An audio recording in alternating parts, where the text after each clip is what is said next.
Mark chapter 7. One day, some Pharisees and teachers of religious law arrived from Jerusalem to see Jesus. They noticed that some of his disciples failed to follow the Jewish ritual of hand-washing before eating.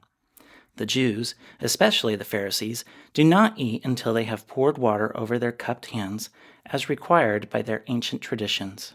Similarly, they don't eat anything from the market until they immerse their hands in water.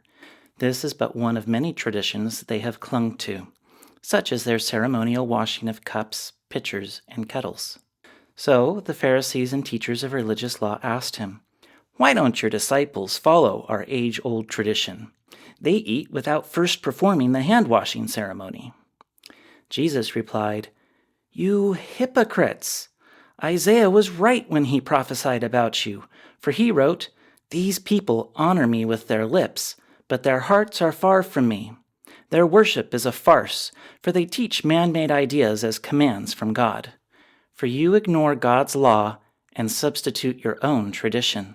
Then he said, "You skillfully sidestep God's law in order to hold on to your own tradition.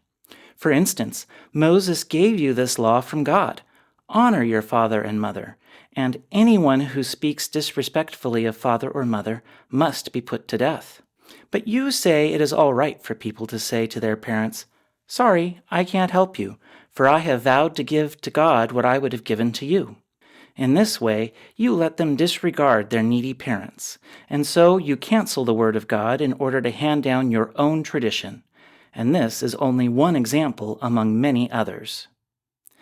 Then Jesus called to the crowd to come and hear. "All of you, listen," he said, "and try to understand. It's not what goes into your body that defiles you.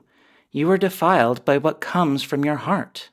Then Jesus went into a house to get away from the crowd, and his disciples asked him what he meant by the parable he had just used. "Don't you understand either?" he asked. "Can't you see that the food you put into your body cannot defile you?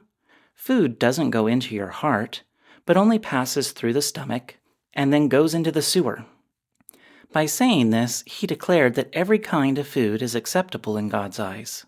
And then he added, "It is what comes from inside that defiles you. For from within, out of a person's heart, come evil thoughts, sexual immorality, theft, murder, adultery, greed, wickedness, deceit, lustful desires, envy, slander, pride, and foolishness. All these vile things come from within. They are what defile you." Then Jesus left Galilee and went north to the region of Tyre. He didn't want anyone to know which house he was staying in, but he couldn't keep it a secret. Right away, a woman who had heard about him came and fell at his feet. Her little girl was possessed by an evil spirit, and she begged him to cast out the demon from her daughter. She was a Gentile born in Syrian Phoenicia. Jesus told her, "First, I should feed the children, my own family, the Jews. It isn't right to take food from the children and throw it to the dogs." She replied, "That's true, Lord, but even the dogs under the table are allowed to eat the scraps from the children's plates." "Good answer," he said. "Now go home, for the demon has left your daughter."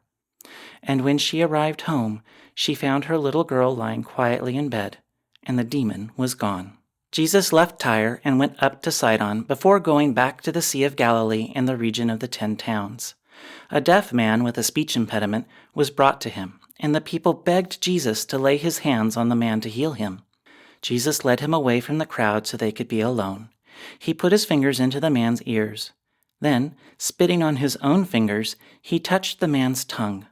Looking up to heaven, he sighed and said, "Ephphatha," which means, "Be opened."